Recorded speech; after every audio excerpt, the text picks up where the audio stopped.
Sud Radio, on décrypte le monde. Et on décrypte une scène historique hier, je le disais, à la Maison-Blanche, l'empoignade en direct, comme une séquence de télé-réalité dans le bureau ovale de la Maison-Blanche entre Donald Trump, son vice-président J.D. Vance d'un côté, et Volodymyr Zelensky, le président ukrainien de l'autre. On en parle avec notre invitée Lyudmila Totieva. Bonjour. Bonjour. Bienvenue sur Sud Radio. Vous êtes ukrainienne et par ailleurs consultante en politique publique. Le premier sentiment au lendemain de cette scène, c'est quoi pour vous ? C'est que j'étais fière de mon président. Et j'étais fière aussi de voir qu'il a pu montrer qu'on ne peut pas parler à un pays en guerre qui mène cette défense de ses frontières et aussi de la paix en Europe. On ne peut pas parler d'une manière comme ça à un pays en guerre.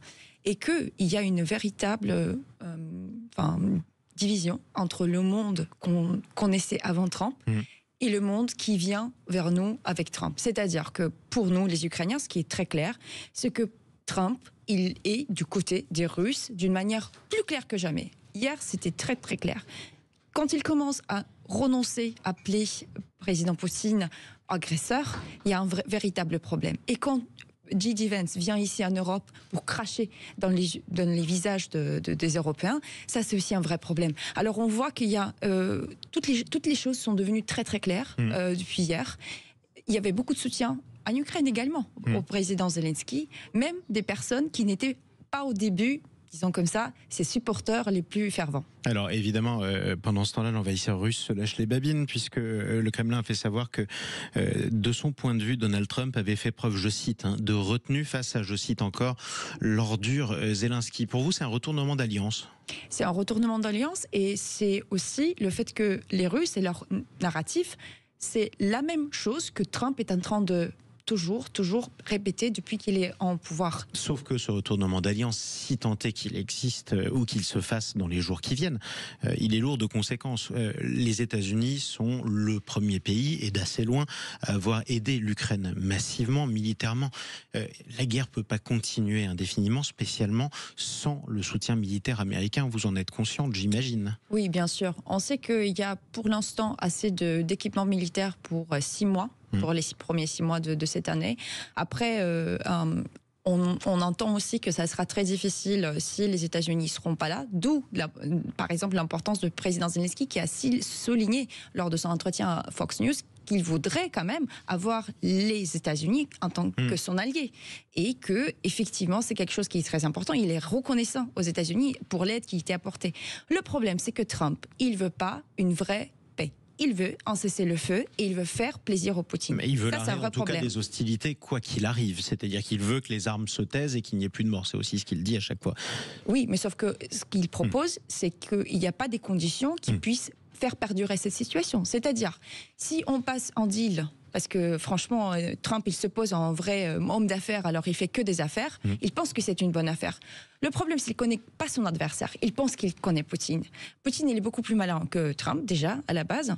Et deuxième chose, c'est qu'on ne peut pas faire des deals avec Poutine. Ça ne passe jamais. Pourquoi ? Parce qu'il ne les respecte pas. Aujourd'hui, il va vous dire oui, demain, il va dire le contraire. Et c'est ça que le président Zelensky était en train d'essayer d'expliquer à Trump en disant, vous savez, moi j'ai signé le deal avec lui en 2019 en tant que président ukrainien.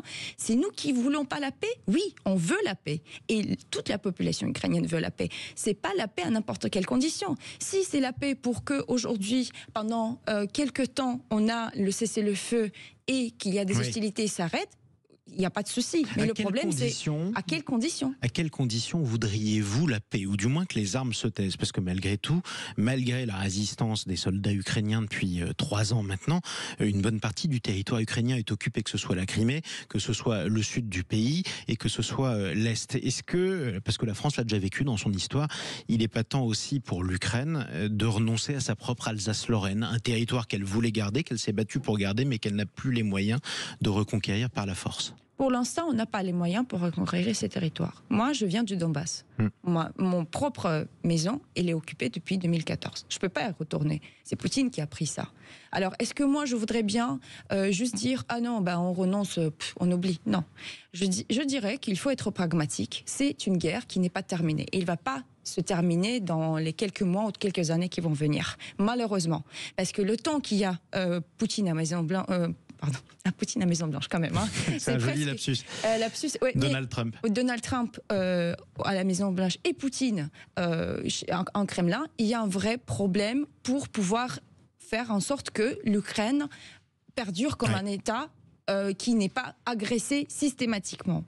Alors, on est pragmatique en Ukraine quand même, on peut se dire que pendant un certain temps, on ne va pas pouvoir les récupérer ces territoires-là, mais ça ne veut pas dire qu'on va renoncer à ces territoires indéfinitivement. D'où l'importance de garanties de sécurité qui nous protègent de l'avancée des Russes. C'est vrai que les Russes, ils possèdent maintenant 20% du territoire. Et ça fait déjà 11 ans, je vous rappelle qu'on est en guerre. Le Donbass, en guerre contre la Russie. Ils n'ont pas pu avancer plus que ce qu'ils pensaient pendant ces 3 ans. Alors on fait quand même une résistance assez efficace. Mais maintenant qu'on pose sur si on n'a pas les garanties de sécurité pour le territoire qui n'est pas occupé, si on ne dit pas à Poutine, si tu touches, ça sera terminé pour toi, ça a un vrai problème. Et ça, c'est que les États-Unis ne veulent pas donner, parce qu'ils veulent apaiser Poutine, ils veulent vraiment lui faire plaisir. Alors, que peut faire l'Europe face à ça? C'est ce qu'on va se demander avec nos invités dans un instant aussi, parce que est-ce que l'Europe est en mesure, techniquement, concrètement, d'apporter des garanties de sécurité? On va en reparler. Merci beaucoup, Lyudmila Totieva. Je rappelle que vous êtes ukrainienne et consultante en politique publique.